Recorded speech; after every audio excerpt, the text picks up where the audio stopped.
Hello 10th class.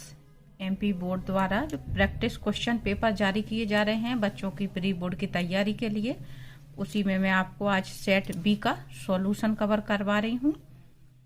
ये आपको तैयार करना है। इसके जो भी क्वेश्चन हैं वो आपके लिए इम्पोर्टेंट हैं एनुअल एग्जाम के लिए। एमपी बोर्ड द्वारा जो 4 सेट जारी किए जा रहे हैं, मैं बारी बारी से आपको सभी सेटों का सॉल्यूशन कवर करवाऊंगी। तो आपको इनकी तैयारी बहुत अच्छे से करना है क्योंकि ये एनुअल एग्जाम के लिए इम्पोर्टेंट क्वेश्चन है। सबसे पहले आपका सेक्शन ए रीडिंग में क्वेश्चन है, read the following passage carefully and answer the questions given below. अब आपके 2 अनसीन पैसेज आते हैं 5 मार्क्स के, पहले 3 आया करते थे। तो फर्स्ट आपका दिया हुआ है, long ago in Mongolia there lived an emperor. ये आपके क्वेश्चन बैंक में से ही आया हुआ है, पिछले साल के क्वेश्चन बैंक का सॉल्यूशन डाला हुआ है। आप डिटेल में इसको पैसेज को वहां से समझ सकते हैं। अभी मैं आपको आंसर समझा रही हूँ। पहला क्वेश्चन है, the emperor was upset to see the old man because. First answer आएगा इसका, it reminded him that he would grow old too. जब भी वह बुजुर्ग को देखता था तो उसको ये लगता था कि वह भी एक दिन बूढ़ा हो जाएगा। इस कारण से उसने सभी को अपने राज्य से निकल जाने को कहा होता है। तो उसी पर आधारित आपकी ये कहानी है। तो इसका फर्स्ट आंसर है, he would grow old too. ये आपको ध्यान रखना, फर्स्ट आंसर इसका। सेकंड क्वेश्चन है आपका, the people saw the golden picture. C वाला आंसर आएगा इसका, in a lake near by. Third question है, the emperor's orders were that all the, इसका भी आंसर आपका सी है, old man should leave his land. उसने आदेश दिया था कि सभी बुजुर्ग लोग उसका राज्य छोड़ दें। फोर्थ क्वेश्चन है, what did the people who went to bring the picture get. C वाला answer, a handful of water. और लास्ट वाला है, the emperor feared getting old. शासक को ये डर था कि एक दिन वो भी बूढ़ा हो जाएगा। तो ये आपका पहला क्वेश्चन है और ये पैराग्राफ है आपका, long ago in Mongolia. Question bank में से ही है। जिन लाइनों को मैंने अंडरलाइन किया है वहां पे आपके क्वेश्चनों के आंसर हैं। सेकेंड क्वेश्चन है आपका, there are 3 main groups of oils animal. इसके क्वेश्चन आंसर देख लेते हैं। मैंने जिन लाइनों को अंडरलाइन किया हुआ है वहां पे आपके ये आंसर आ रहे हैं और ये भी आपका क्वेश्चन बैंक में से ही है। यदि कोई पैसेज ऐसा होगा जो पिछले साल के क्वेश्चन बैंक के सॉल्यूशन में नहीं डाला है तो मैं उनके अलग से आपको पैसेज समझा के सॉल्यूशन कवर करवा दूंगी।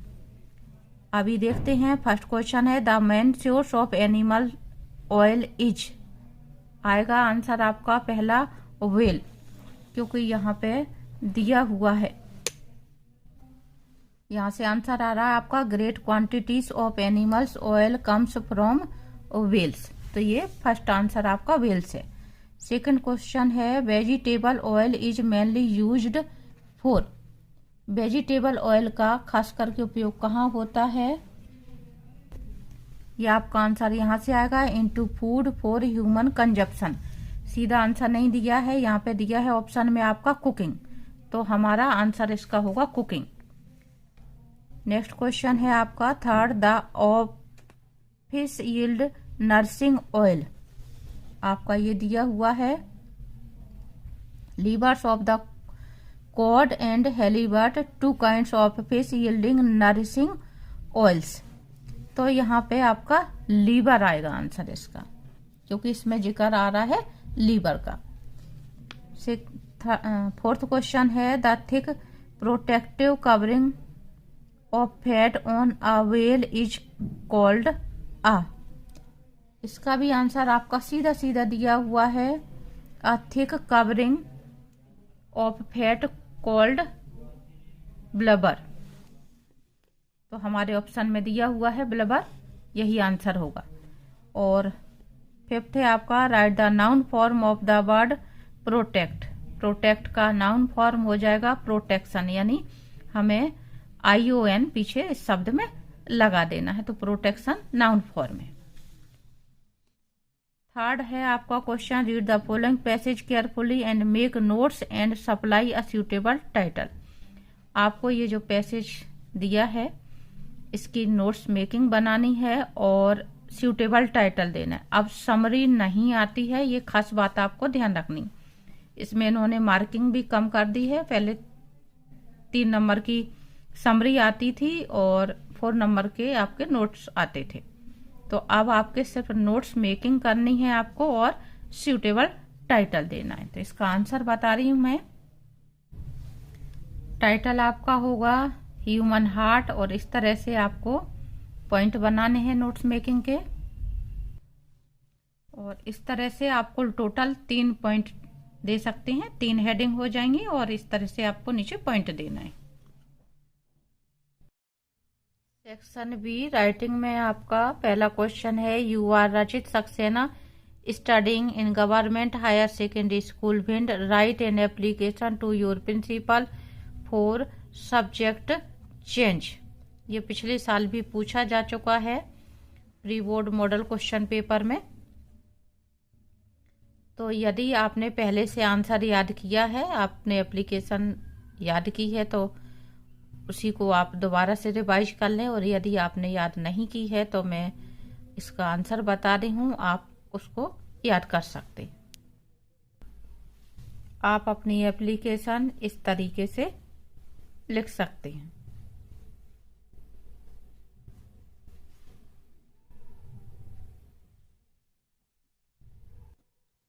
इसके अथवा में आपका लेटर दिया हुआ है, write a letter to your father requesting him to send you ₹1000 to buy some books. Letter आप इस अनुसार लिख सकते हैं, यहाँ पे आप अपने अनुसार अपना एड्रेस चेंज कर सकते हैं, और जो कुछ भी आप अपने अनुसार चेंज करना चाहें वो कर सकते हैं, लेकिन आपको बस ये क्वेश्चन के अनुसार ही करना रहता है, ये बात आपको ध्यान रखनी है। क्वेश्चन नंबर 5 है, right an essay on any one of the following topics in 150 words. Festival of India, इसमें आप दीपावली का लिख सकते हैं। ब्लेसिंग ऑफ साइंस, ये आपका वंडर ऑफ साइंस का है। माई एम इन लाइफ और माई फेवरेट गेम, इसमें आप क्रिकेट वगैरह का लिख सकते हैं। यदि आपने ऐसे याद किया है तो या तो आप ऐसे लिखें कोई सा भी, यदि आपने ऐसे याद नहीं किया है तो आपको पैराग्राफ भी 150 वर्ड में ही लिखना है। ऑनलाइन एजुकेशन या कोविड-19। ऑनलाइन एजुकेशन पे आप इस तरह से पैराग्राफ लिख सकते हैं। कोविड-19 पर आप पैराग्राफ इस तरह से लिख सकते हैं। यदि आपने याद किया है तो आप वहीं से लिखें अपना।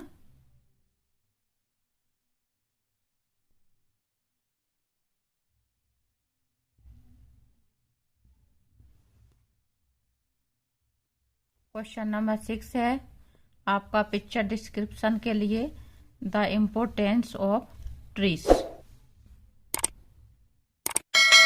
इम्पोर्टेंस ट्री पे आप यहां से पैराग्राफ लिख लें।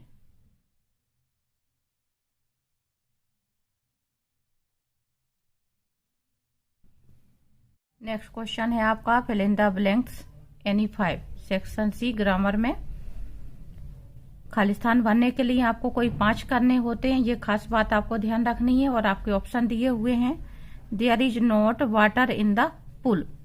खालिस्तान के बाद शब्द आपका वाटर आ रहा है जो अनकाउंटेबल है, लेकिन साथ में सेंटेंस आपका नेगेटिव है, तो सम का यूज अफर्मेटिव सेंटेंस में होता है। मैनी का प्रयोग काउंटेबल नाउन के साथ होता है, तो यहाँ अनकाउंटेबल है तो मैनी आएगा नहीं, सम आएगा नहीं। एनी का प्रयोग नेगेटिव इंटेरोगेटिव सेंटेंस में होता है, तो यहाँ पे आपका आएगा any. His father is dash MLA। Short form दिया हुआ है, इसका हमें उच्चारण करना है MLA।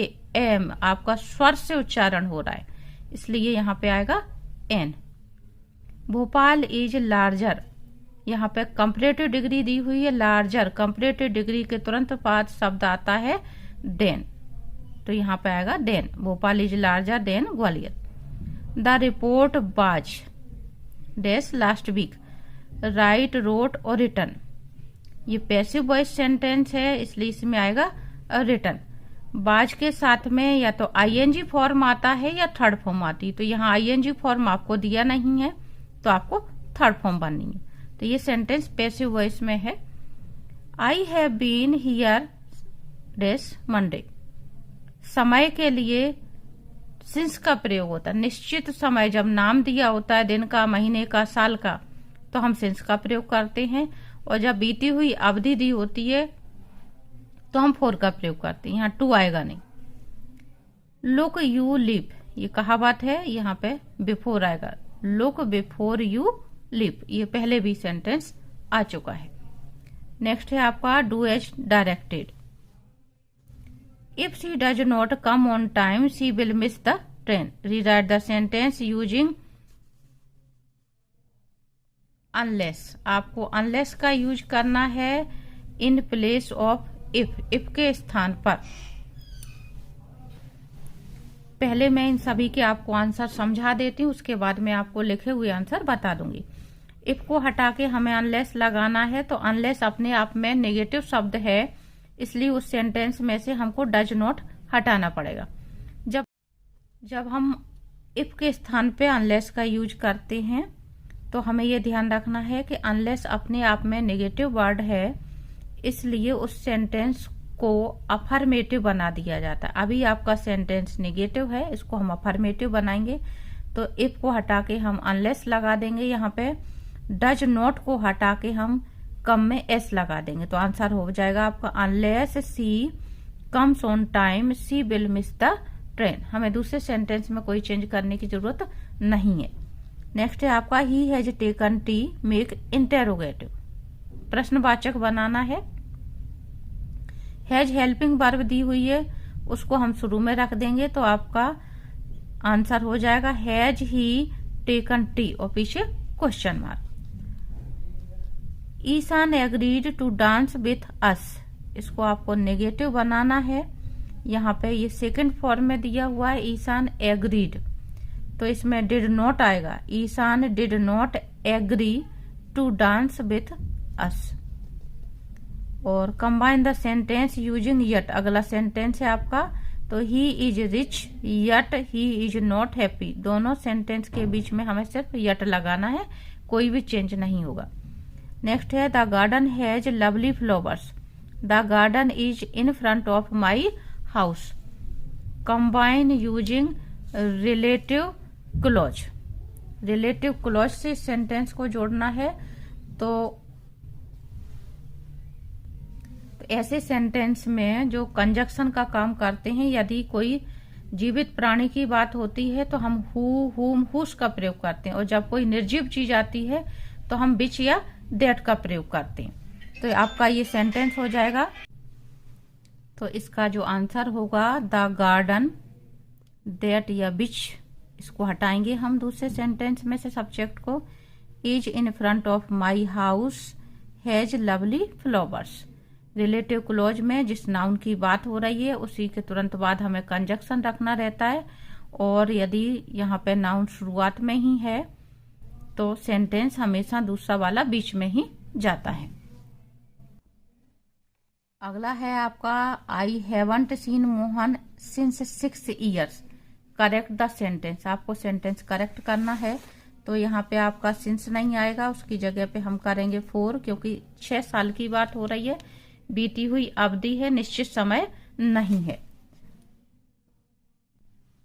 आपके लिखे हुए आंसर इस तरह से हो जाएंगे जो मैंने अभी आपको समझाए हैं। आपको वहां समझने में दिक्कत हो रही हो तो आप आंसर यहां से इस तरह से नोट कर लें। क्वेश्चन नंबर 9 है आपका, answer the following questions. What did Lencho think of the post office employees? Rude, proud, bunch of crooks और अनहेल्पफुल। तो इसका आंसर आएगा आपका bunch of crooks. According to Nelson Mandela what is courage? Trump of fear, trump of love, trump of fear और trump over poverty, और selfishness, तो आपका ये आंसर आएगा triumph of over fear. Amanda wants to be an orphan, इसका correct answer होगा आपका B वाला, to enjoy the freedom that an orphan has. वह उस स्वतंत्रता का आनंद लेना चाहती थी जो अनाथ बच्चों को मिलती है, कि कोई रोकने टोकने वाला नहीं होता। What is the colour of the ramparts of the young lady? Golden, honey, silver और ब्राउन। इसका आंसर है आपका हनी। क्वेश्चन नंबर 10 है आपका, read the following extract from the pros.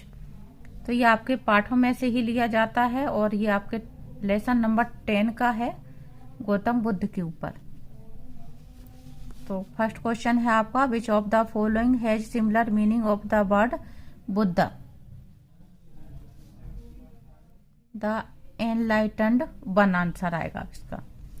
Where did he go to stay until his enlightenment came? Under a peepal tree. The lesson tells us about Buddha's sermon at Banaras. It was his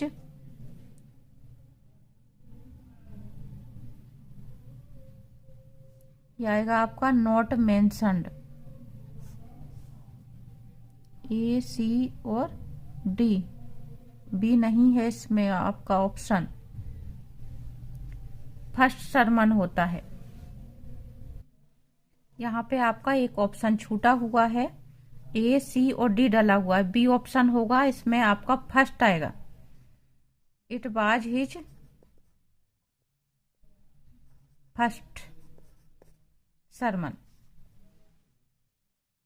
question number 8 है आपका, read the following text carefully. ये poem दी हुई है आपकी, the fog comes. First question है आपका, who has written the above poem? C answer आएगा आपका। The poet compares the fog with, ये आंसर आएगा फिर से इसका C, cat. How does the fog arrive and depart? तो ये आंसर आएगा आपका साइलेंटली। आगे आपके क्वेश्चन आंसर दिए हुए हैं, ये क्वेश्चन आंसर आपको अपनी नोटबुक में से आपने जहां से पहले याद किए हैं उनका रिवीजन कर लेना है आपको बहुत अच्छे से, क्योंकि ये आगे एनुअल एग्जाम के लिए आपके बहुत ज़्यादा इम्पोर्टेंट हैं। यदि इनमें से कोई क्वेश्चन ऐसा हो जो आपको ना मिल रहा हो या आपके पास आंसर ना लिखा हो, तो आप कमेंट करके पूछ सकते हैं। तो ये आपका पेपर यहाँ कंप्लीट होता है। उम्मीद करती हूँ मैंने जो सॉल्यूशन आपको समझाया आपको समझ में आ गया होगा।